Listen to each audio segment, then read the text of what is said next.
Hello students, chapter है triangle. ठीक है, क्लास 9th की बात कर रहे हैं। सबसे पहले इस चैप्टर में घुसने से पहले हम बात करेंगे कि इस चैप्टर में है क्या, क्योंकि एक ऐसी टर्म यूज़ करने वाले हैं इस चैप्टर में जो हम पहले से स्टडी कर चुके हैं। ठीक है, तो सब वो टर्म है, उसका नाम है कॉन्ग्रुएंस। कॉन्ग्रुएंस हमने स्टडी किया था 8th या 7th क्लास में, किसी छोटी क्लास में हमने किया है ये, जहाँ पर हमने ये सीखा था कि what do you mean by congruence. अब कॉन्ग्रुएंस का मतलब यहाँ पर समझने की कोशिश करते हैं, कॉन्ग्रुएंस है क्या। कॉन्ग्रुएंस को अगर मैथमेटिकली मैं समझने की कोशिश करता हूँ तो congruent means equal to all respect. अब यहाँ पर मैथमेटिकली कोई भी चीज़ इक्वल हो सकती है जब उसमें साइड्स एंड एंगल्स सब कुछ इक्वल हो जाए, तभी वो कॉन्ग्रुएंट की कंडीशन को सेटिस्फाई कर पाएगी। या दूसरा एक हम दूसरे तरीके से इसको एक्सप्लेन कर सकते हैं कि ओवरलैप ईच अदर एग्जैक्टली। मतलब मैं अगर एक ही ऑब्जेक्ट को उसके दूसरे ऑब्जेक्ट के ऊपर रखता हूँ, अगर वो एग्जैक्टली उसको कवर अप करता है और बाहर नहीं निकलता कहीं से भी, किसी भी बाउंड्री से, तो हम बोल देते हैं कि वो फिगर्स कॉन्ग्रुएंट फिगर्स हैं। ठीक है, अब कॉन्ग्रुएंट फिगर्स में तो बहुत कुछ हो सकता है। अगर लाइन की बात करते हैं तो लाइन कहता है कि मेजरमेंट चेक कर लो तो वो कॉन्ग्रुएंट है, क्योंकि लाइन के लिए सिर्फ मेजरमेंट ही एक ऐसा टूल है जिससे हमें कॉन्ग्रुएंसी पता लग जाएगा। किसी पर्टिकुलर में फिगर की बात करते हैं, सपोज मैं बात करता हूँ स्क्वायर की। स्क्वायर में आपको पता है 90 डिग्री एंगल तो होता ही है एंड साइड्स सेम हो जाएं तो वो दोनों स्क्वायर्स कैसे हो जाएंगे, कॉन्ग्रुएंट हो जाएंगे। सर्कल की बात करें तो सर्कल में सिर्फ रेडियस आपको चेक करनी है, अगर रेडियस इक्वल है तो भी आप बोल सकते हो कि सर्कल्स कॉन्ग्रुएंट है। तो इट मीन्स अगर मैं इन सभी फिगर्स में बात करूं तो सिर्फ लाइन में एक ही क्राइटेरिया था मेजरमेंट, इसमें भी एक ही क्राइटेरिया साइड, क्योंकि 90 डिग्री तो कंपलसरी होता ही है। और सर्कल में बात करें तो रेडियस।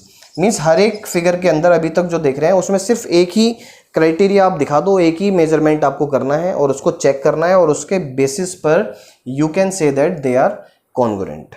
ठीक है, अब मैं जो बात करने जा रहा हूं वो बात करने जा रहा हूं कॉन्ग्रुएंस ऑफ ट्राइंगल्स की।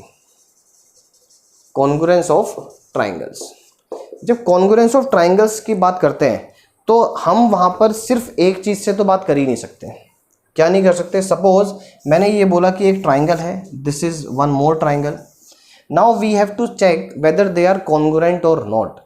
देखिए, प्रैक्टिकली हम ये कर सकते हैं कि ओवरलैप करके चेक कर ले। ठीक है, ओवरलैप करके जब वो एक दूसरे को ओवरलैप करेंगे, एग्जैक्टली वो ओवरलैप कर लेते हैं, then we can say that they are congruent. But how can we prove mathematically? Mathematically ऐसी क्या कंडीशंस हो सकती हैं जिससे हम पता कर सकते हैं कि वो कॉन्ग्रुएंट है? देखिए, सबसे पहले अगर मैं इस ट्राइंगल की बात करता हूँ ABC एंड PQR, अगर मैं इस पर्टिकुलर ट्राइंगल में बात करता हूँ तो यहाँ पर 3 साइड्स हैं, 3 एंगल्स हैं। Now here 3 sides and 3 angles, means कुल मिलाकर मुझे ये वाली 3 साइड्स इस वाली 3 साइड के साथ मैच करनी है, ये वाली 3 एंगल्स इस 3 एंगल्स के साथ मैच करने हैं, और मुझे each and everything I will match with the other triangle. If all are equal then I will say that yes they are congruent. ठीक है, बिल्कुल मान सकते हैं, उस केस में आपको मानना ही पड़ेगा क्योंकि इन ऑल रेस्पेक्ट हमने चेक कर लिया। बट क्या ये एक छोटा प्रोसेस माना जाएगा? क्या ये टाइम टेकिंग नहीं है कि हम 3 मतलब आपके पास 6 कंपैरिजन आप कर रहे हैं, कि आप 6 चीज़ों का कंपैरिजन कर रहे हैं और तब जाकर आप कॉन्ग्रुएंस के रिजल्ट पर पहुंच पा रहे हैं ट्राइंगल के।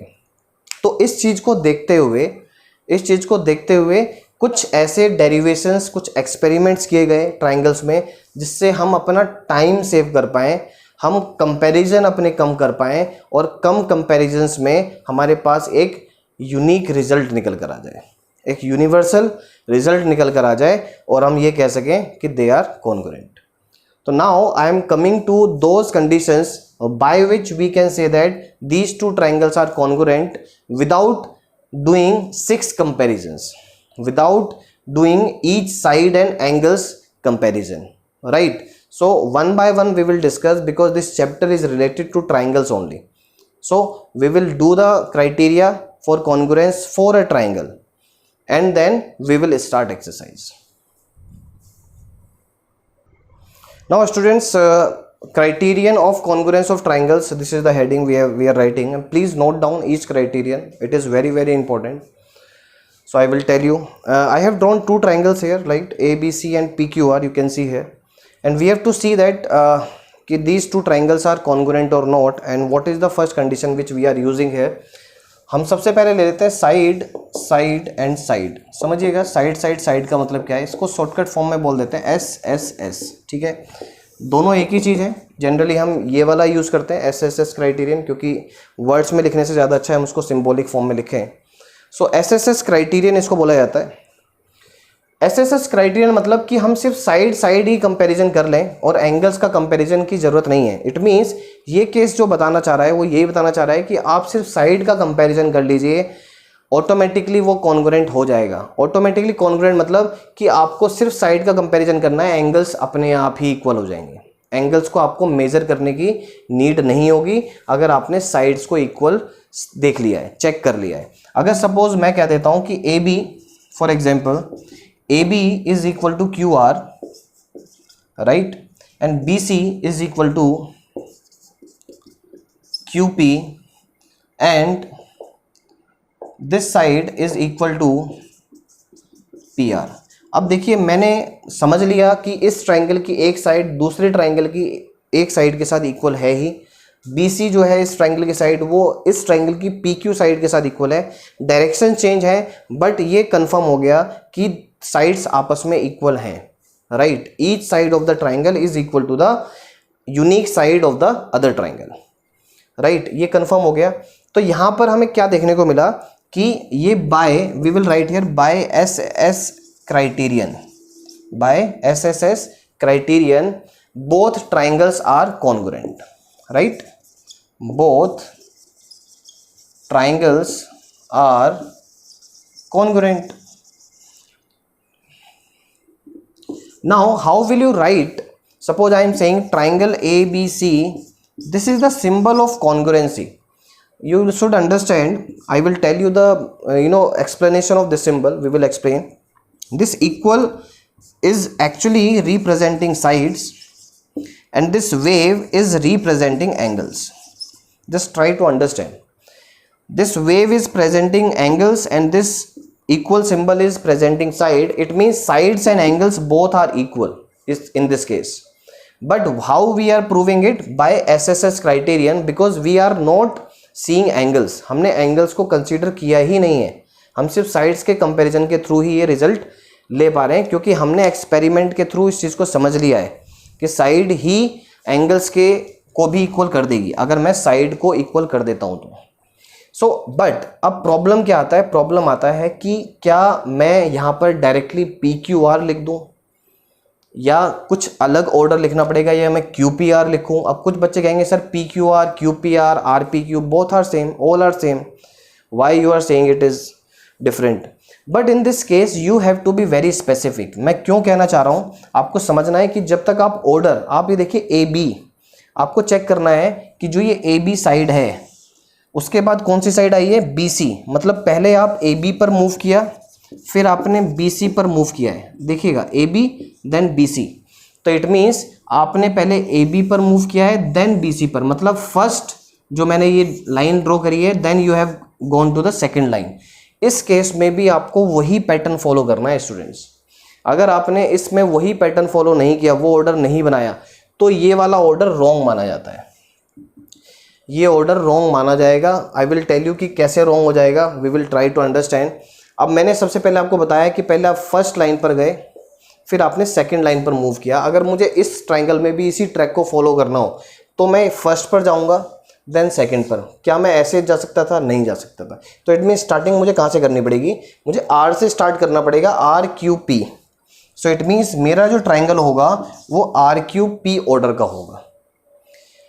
अब मेरा क्या यूज़ है इस ऑर्डर का? इस ऑर्डर का यूज़ ये है कि अब मुझे ये क्लियर हो गया कि मैं सिर्फ इसी पर्टिकुलर रिलेशन से ये पता कर सकता हूँ कि कौन कौन सी साइड्स आपस में इक्वल हैं, कौन कौन से एंगल्स हैं जो आपस में इक्वल यहाँ पर बैठेंगे।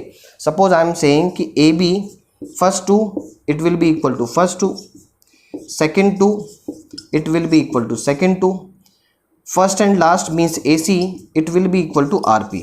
वैसे तो हम ये प्रूव कर चुके हैं क्योंकि इसी से ही प्रूव किया, बट हमने इसको रिजल्ट को निकाला इस ऑर्डर के थ्रू। बट कौन कौन से ऐसे रिजल्ट हैं जो हमने इसमें सपोज कर लिए हैं या हमने मान लिए हैं कि वो तो इक्वल होंगे ही, वो है एंगल्स, राइट। तो it means angle A will be equal to angle R, क्योंकि A is on the first position, R is here on the first position. Angle B will be equal to angle Q, angle C will be equal to angle P. ये चीज़ बहुत ही ज़्यादा important है समझना. इसको बोला जाता है, जब आप जो रिजल्ट आप यूज़ कर रहे हैं प्रूव करने के लिए वो तो गिवन ही है, लेकिन जो रिजल्ट आपने समझा बाय आफ्टर कॉन्ग्रुएंसी उसको बोला जाता है बाय CPCT. बाय CPCT का मतलब हो जाता है corresponding parts of congruent triangles. ठीक है, मतलब जो ट्राइंगल्स कॉन्ग्रुएंट हुए हैं उनके कोरेस्पॉन्डिंग पार्ट्स भी इक्वल होंगे, बचे हुए पार्ट्स भी इक्वल हो जाते हैं ऑटोमेटिकली. तो इसीलिए जब भी आप नया रिजल्ट लिख रहे हैं on the basis of observation of congruency, वो हमेशा बाय CPCT के अंडर में ही आएगा. तो ये कॉन्ग्रुएंसी का वे होता है प्रेजेंट करने का. This is SSS criterion, right. Now I am coming to the second criterion students. Now what is given, SAS means side angle side. मतलब मैं एक साइड ले लेता हूँ, suppose AB is equal to QR, right. One angle I want, angle side angle का मतलब क्या है कि angle, suppose I am taking angle B, so angle B is equal to angle Q for example, and this side is equal to this side. Okay, BC is equal to QP. Students ये given है. अब देखिए, एक दो angle और एक side, यहाँ पर दो एंगल और साइड को समझने की कोशिश करते हैं कि उसका मीनिंग क्या है. ऐसा नहीं है कि आपको दो एंगल आपने लिए, राइट, सॉरी दो साइड एंड एक एंगल. तो दो साइड्स और एंगल मतलब यही है कि जो एंगल है जो आप लिखेंगे, जो पुट करेंगे, वो दोनों साइड्स के बीच में आना चाहिए जो आप कंसीडर कर रहे हैं.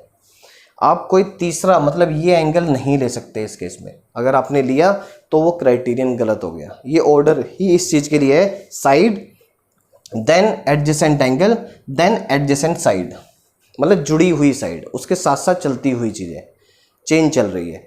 तो इसको बोला जाता है by which criterion, SAS criterion. Which one, triangle ABC is congruent to. अब हमें यहाँ ऑर्डर भी चेक करना है कि आपने मूव कैसे किया. मैंने ABC मूव किया, मतलब मैं पहले AB को फॉलो किया, फिर मैंने BC को फॉलो किया, और फिर मुझे यहाँ पर भी पहले RQ को फॉलो करना पड़ेगा, उसके बाद QP को फॉलो करना पड़ेगा. रीज़न कि मैं यहाँ पर single line then double line, single line then double line, और एंगल मेरा बीच में आ ही जाएगा. So what I will write here, order it will be RQP, it can not be PQR. Clear, order पूरी तरह से गड़बड़ हो जाएगा. फिर by, suppose I am saying by CPCT I want to find the other 3 results, क्योंकि total 6 results होते हैं. So what I can write, AB already we have written, QR, angle B, can we write angle A is equal to angle R, angle C is equal to angle P, क्योंकि A R के साथ equal हो जाएगा, and this will be equal to P. Now can we write it BAC, AC is equal to RP, it is not also here, so we are using by CPCT. So these results we can use by CPCT, but before that we have to make it congruent. So what you will do in the questions कैसे करने, questions में क्या होगा, आपको ये conditions मिलेंगी, then you will write this condition like this, and you will say that by SAS we are saying that these two triangles are congruent. वहाँ पर आपको प्रूव नहीं करना है इसके बाद कुछ भी, क्योंकि हमें पता है कि ये क्राइटेरियन मिला, कि ये कंडीशन मिल रही है, और हम उसको कॉन्ग्रुएंट प्रूव कर देंगे, और फिर by CPCT we can prove the other results, we can find the other results also. Right, so this is the way to implement congruence of criterions. Now I am coming to the third one, angle, side and angle. This criterion is angle, side and angle. इससे जो पहले वाला criterion था वो था side angle side, मतलब side के बीच में एक एंगल हो रहा था. अब क्या हो रहा है, एंगल्स के बीच में एक साइड आएगी. तो आप देख सकते हैं मैंने ये एंगल लिया है और ये एंगल लिया है, और उसके मिड में एक साइड ले ली है. इस केस में भी मैंने ये एंगल और ये एंगल ले लिया, और ये एक साइड ले ली, और मैंने क्या करके दिखा दिया इधर, मैंने इधर दिखाया है कि angle A is equal to angle Q, ठीक है, और AB जो साइड है that will be equal to QR, and angle B is equal to angle R. ये मेरे लिए गिवन पार्ट है और मुझे दिख भी रहा है कि ये पूरी तरह से बाय ASA को फॉलो कर रहा है, बाय ASA क्राइटेरियन। अगर एक भी ट्राइंगल आपको लग रहा है कि ये फॉलो कर रहा है और ये फॉलो नहीं कर रहा है तो फिर हम कॉन्ग्रुएंसी सेट नहीं कर सकते हैं उस केस में, right. This is very very important to understand.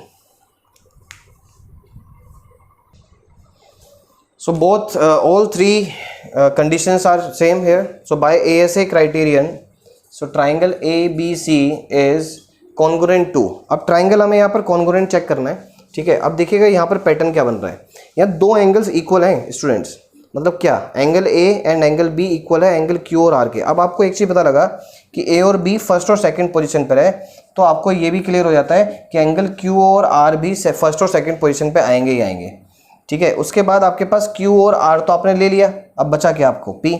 तो इस तरह इसमें ऑर्डर बनाना थोड़ा इजी हो जाता है इस केस में, क्यों, क्योंकि दो एंगल्स की बात हो रही है, तो दो एंगल्स हैं वो इजीली हम देख सकते हैं और वो इक्वल हो जाएंगे उस केस में, क्लियर। तो ये था। और सो बाय CPCT हम क्या करेंगे, बाय जो CPCT आएगा, अब हमारे पास बची हुई चीज़ क्या है, हमारे पास एक एंगल बच रहा है, तो एंगल C किसके साथ इक्वल हो जाएगा, एंगल P के साथ, ठीक है। और अगर मुझे BC को इक्वल करना है, BC साइड, अब यहाँ से मैं चेक कर लेता हूँ, BC साइड RP के साथ इक्वल हो जाएगी कोरेस्पॉन्डिंग साइड, देख रहे हो, BC सेकंड और थर्ड पोजीशन आपको वो चेक करना है, ठीक है। उसके बाद आप चेक कर सकते हो AC किसके साथ इक्वल होगा, AC, सो QP, तो ये आ गया। तो इस तरह से कॉन्ग्रुएंसी एंड बाय CPCT आप रिजल्ट्स फाइंड कर सकते हैं। Now I am coming to the next criterion. Now in this criterion RHS, right angle, R means right angle, H denotes hypotenuse, S is one side। अब समझते हैं इस बात को, अगर मैं राइट एंगल ट्राइंगल की बात करता हूँ तो एक हाइपोटेन्यूज होती है, एक राइट एंगल है, और ये दो साइड हैं अपने पास। इन दो साइड में से एक साइड इस वाले ट्राइंगल की एक साइड के साथ इक्वल हो जाएगा, और हाइपोटेन्यूज तो मैंडेटरी है इक्वल होना। तो मतलब दो चीज़ हम मैंडेटरी कर रहे हैं यहाँ पर, वो है एक तो ये एंगल 90 डिग्री और सेकेंड है हाइपोटेन्यूज। तो इस केस में अगर देखें तो AC is equal to PR, ठीक है, angle B is equal to angle Q equal to 90 degree, right, and AB is equal to QR। So आपको क्लियर हो गया कि by RHS criterion both triangles are congruent. इसका order भी check कर लेते हैं। आपको यहाँ से दिख रहा है कि AC मतलब ऐसे गए, मतलब आपको PR देख लिया बाय द वे आपने, बट एंगल B जो है वो Q है, तो इसका मतलब है मिडिल पोजीशन पर तो Q आना जरूरी है ही, ठीक है। अब AB आप ऐसे गए, AB कहाँ पर है, इस साइड पर है, और AC ऐसे है, बट इस केस में क्या हो रहा है कि PR यहाँ पर है और 1 2 यहाँ पर है। तो इट मीन्स अब मैं उस पैटर्न को समझने की कोशिश करता हूँ कि आपने पहले किया AC, फिर आप कर रहे हैं AB, मीन्स कॉर्नर और फिर एडजेसेंट। तो इस केस में भी अगर हम बात करें, अगर मैं यहाँ पर बाय द वे R यहाँ लिख देता हूँ और P यहाँ लिख देता हूँ, क्या ये कनेक्शन सेट बैठता है, चेक कर लेते हैं। AB is equal to QR, बिल्कुल बैठ रहा है। AC is equal to PR, बिल्कुल बैठ रहा है। तो RQ की सेटिंग इस तरह से बनाई जा सकती है। आपको पैटर्न जरूर समझना पड़ेगा। Q की पोजीशन फिक्स होगी क्योंकि B यहाँ पर मिडिल में है और B Q के साथ इक्वल है, तो Q भी मिडिल में ही आएगा, ठीक है। And by CPCT you can write the other sides और other measurements, right. Now fifth जो है क्लास वो है एंगल एंड साइड। बड़ा स्पेसिफिक क्राइटेरियन है ये, जनरली इतना मतलब बुक्स में देखने को कम मिलता है, क्योंकि जनरली 4 क्राइटेरियंस पर ही हम स्टॉप हो जाते हैं। बट हम इस क्राइटेरियन को समझ लेते हैं कि एग्जैक्टली ये क्राइटेरियन है क्या। इसमें बात करता है angle and side. Angle suppose I am saying this side, so what we are trying to understand कि एक्चुअली में ये वाला जो एंगल है, अगर मैं कहता हूँ इस वाले एंगल के साथ इक्वल है, ये इस वाले एंगल के साथ इक्वल हो जाता है, सॉरी कुछ ऐसा ले लेते हैं, चलिए ये भी ठीक है। सो ये एंगल मैं इसके साथ ही इक्वल कर रहा हूँ समझने के लिए। ये एंगल डबल लाइन हमने यहाँ ड्रॉ कर दिया, और डबल लाइन के साथ अगर मैंने अटैचमेंट दिया है तो मुझे यहाँ पर भी डबल लाइन के साथ ही अटैचमेंट देना पड़ेगा, ध्यान रखिएगा। तो एंगल और ये side, so this is called AAS criterion. इसको प्रैक्टिकली अगर समझने की कोशिश करें तो अगर ये एंगल इस वाले एंगल के साथ इक्वल है, ये एंगल इसके साथ इक्वल है, जो ये थर्ड वाला जो बचा हुआ एंगल है ये भी ऑटोमेटिकली इक्वल हो जाएगा बाय एंगल सम प्रॉपर्टी होगा। क्योंकि अगर बाय द वे मैं कहता हूँ ये 60 है और ये 60 है, अगर ये 30 है ये 30 है, तो थर्ड वाला तो ऑटोमेटिकली 90 होना ही है, तो इट मीन्स थर्ड वाला ऑटोमेटिकली इक्वल होता है।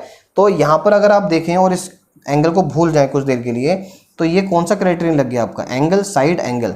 तो ये जो AAS है ये कहीं ना कहीं एंगल साइड एंगल क्राइटेरियन को भी मैच करता है, और ये रिजल्ट वहीं से निकला कि अगर कहीं पर AAS निकलता है तो आप डायरेक्टली यही कर दें रेदर देन कि आप उसको एंगल साइड एंगल में कन्वर्ट करें, वो ज़रूरी नहीं है। तो कहीं पर आपको मिलता है AAS क्राइटेरियन, तो बेटर है कि आप 90 वाला प्रोसेस ना करके, ठीक है, आप उसको डायरेक्टली भी लिख सकते हैं एक अलग से एक नेम देकर। तो मैं इस केस में अगर बात करता हूँ तो यहाँ पर अगर हम देखें एंगल A एंगल P के साथ इक्वल है, angle B is equal to angle R and BC is equal to QR, correct. तो क्राइटेरियन क्या लगा, बाय AAS क्राइटेरियन। तो कौन सा ट्राइंगल किसके साथ हो जाएगा, ABC इज इक्वल टू, अब देखिए दो एंगल आ गए हमारे लिए, इजी हो जाता है। A की पोजीशन क्या है P, तो A कौन सी पोजीशन पर है, यहाँ पर फर्स्ट पर है तो P भी फर्स्ट पोजीशन पर आएगा। B कौन सी पोजीशन पर है, सेकंड पोजीशन पर है तो R भी आ गया और ये आ गया। देखिए तो ये क्राइटेरियन यहाँ पर कंप्लीट हो जाते हैं। तो हमारे सामने कौन कौन से क्राइटेरियन आ गए आपके, SSS क्राइटेरियन है, ठीक है, SAS क्राइटेरियन मिला आपको, एंगल साइड एंगल मिला, RHS क्राइटेरियन मिला है and AAS। Now what we will do class, in further exercises we will just try to implement all these criterions one by one. Till then please note down all the criterion and just practice it, and how we are putting the order, this is very important to understand. So till then thank you so much.